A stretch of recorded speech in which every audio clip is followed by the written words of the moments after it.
Hey everybody, Julie here from Mostly Caffeinated. I thought today I would go through some Dollar Tree stocking stuffers that I got for my kids. I always do a little bit of shopping at Dollar Tree for Christmas because my kids go through a lot of coloring and craft supplies really quickly, and I figure the Dollar Tree is the best place to get those things. Some of these might be specific to this winter, things that are offered there. Some of these are probably things that are offered all of the time. Some of these are repurchases that I've gotten before. For reference, the kids that are getting these items are 7, 5, and 2.5. I do have two other kids as well, a 16-year-old and a baby, but their gifts and stocking stuffers are not featured in this haul. And there are some things going in the stockings that aren't in this haul. This is just the Dollar Tree stuff.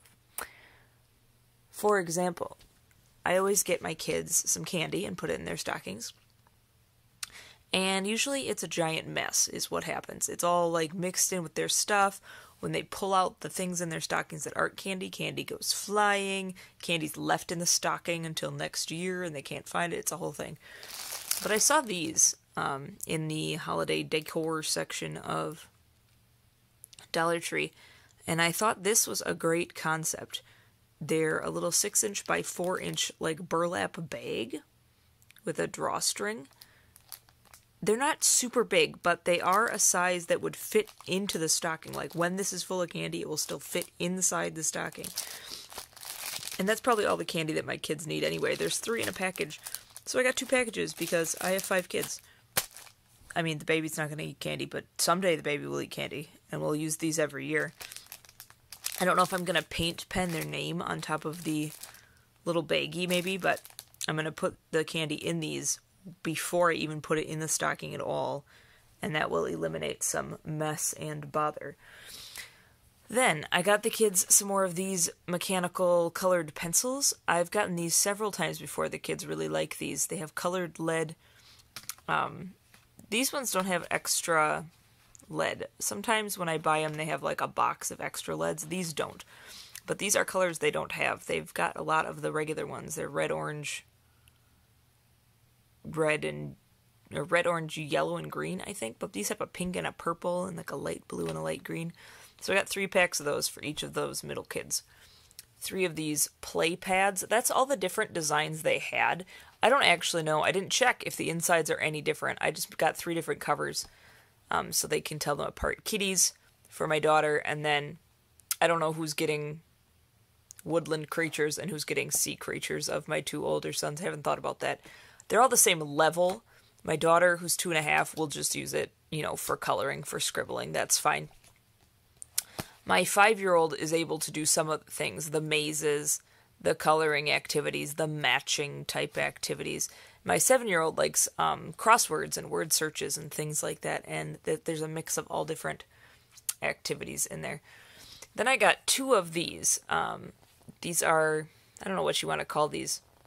I mean, they're morning work, they're day starters, but if you're not a teacher, I don't know if you know what that is. Essentially what it is learning activities, and each page is independent and focuses on something different. And I got one that's kindergarten level for my preschooler. He's already 5, he's in 4K, but he's 5, he's got an early birthday. And I think this is achievable. It's beginning words, and that's what he's doing right now. In the afternoons, he's beginning to read simple words. So I got that. And then a 1st grade one for my 1st grader. He's a little advanced usually, but I looked at the 2nd grader version of this, and it was too much for him to do independently. So this is what I got. There's not an applicable thing for my 2.5-year-old, but she has some extra things over here that the boys don't have. This is just a coloring and activity book, a bigger coloring book. Disney princesses for my daughter. They also have the fake princesses, the wannabe faux princesses, but those are just a little bit strange. The illustrations in the, I don't know, made for the Dollar Tree, off-brand coloring books can be a little bit bizarre. There's just something weird about the faces. I don't know, they make me uncomfortable. There's one about fairies. They weren't wearing enough clothes for my liking, for my 2.5-year-old daughter to be playing with and coloring on. But they had actual Disney princesses, licensed one, and she likes Disney princesses, so there's that. And it's mostly coloring or very basic, like matching type things that she can do. There's not hard activities in here. And then for my 5-year-old, I got Dr. Seuss coloring and activities. He likes Dr. Seuss quite a bit, and he can read some of the words that are in here too. And there's some coloring prompts and some codes and some mazes. He can do those. And my 7-year-old loves Highlights magazine and specifically Hidden Pictures. So this was a really kind of lucky find. I didn't know that there was going to be a Hidden Pictures coloring book. I was just hoping to find something kind of high level enough for him. He's not really into coloring for the sake of coloring. He'd prefer to do activities. So that was kind of a lucky find. The boys could use some paintbrushes. They like to do these paint with water activity books that I've got at the Dollar Tree before. Or sometimes they get like a painting kit or something and they have leftover paint and they want to use it. And their paintbrushes are one of those items in our house that just gets lost. And eventually they're found, but they're dried up and ruined. And these were $1 for 6 relatively good paintbrushes. I mean, not good, like... I wouldn't buy these for my husband, who actually paints as a hobby with, real paint as an adult. But for kids' brushes, these are quite good. They're not super big and stumpy and crazy shitty everywhere. So I got them a pack of those. I'll just split them between them, put 3 in each stocking. This is something I do every year for my kids. They like these, they call them magic towels. Really, it's a washcloth. It comes all compressed in here. You take it out, and until you wet it, it stays kind of compressed into a disc. But then when you wet it, it expands, and it becomes a washcloth with whichever picture is on the label is the picture printed on the washcloth. They're not terrible quality, considering that they're, kind of junky toy type things. They're pretty decent as a washcloth, and my kids like to open these and wet them every year. And I just throw out the ones from a couple of years ago. Washcloths are sort of disposable in my house in a way. After a year or two of use, they're grimy and crunchy, and we just get rid of them and get a few new ones. It's a great stocking stuffer idea. This is also great if you have like an extra $1 you need to spend on a class gift exchange or something. Find one that is, a character that they enjoy. They're almost always all licensed characters at the Dollar Tree. There's a huge bin of them in like the bath section. So I dug around. My 7-year-old loves Spider-Man. No, he's never seen Spider-Man. But he has a Spider-Man costume, and he likes to look at things with Spider-Man on them. So I got him a Spider-Man. My 5-year-old likes Toy Story. I got him Buzz Lightyear. And my 2.5-year-old is obsessed with Trolls. Obsessed. And they had all kinds of Trolls ones in there. So I got her a Poppy one. And then here's a pile of things for the 2.5-year-old. She does not have, paintbrushes. She doesn't have these morning starters. And she's not ready yet for a lot of the harder crafting things that my boys get as gifts, but she does love stickers, and I always get her Dollar Tree stickers, especially these sparkly kind. These are easy for her to get off because they're almost kind of plasticky, and Dollar Tree stickers aren't super sticky. That's bad if you're trying to do like paper crafting, but it's great when you have a 2-year-old who sticks them to the floor and the furniture because they're really easy to get off. So I got her a pack of stickers. I got her a little board book of Ariel. She loves Ariel. And she's really hard on paper books. She loves to read, but she tears up paper books if she's angry and doesn't want to take a nap. So I picked her up a board book of Ariel. This is Disney Princess's repositionable stickers.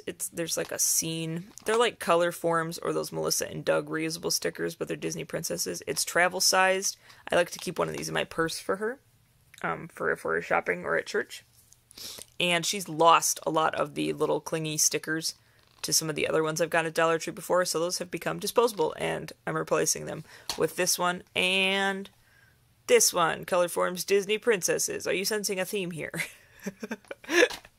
And also for traveling, this isn't necessarily even for her stocking. This is just, I keep a little magnet doodle in my purse. I have for years. I don't know why this is called an Etch-a-Sketch. That's obviously not what it is. It's a magnet doodle. But I've kept one of these in my purse for years. It's great, quiet entertainment, and all of my kids like it. Even my 7-year-old will still play with this if he finds it in my purse. But our old one doesn't really erase anymore. Like, it's been used so much that it doesn't really erase well. And the old one's pen is not attached, so we lose the pen constantly.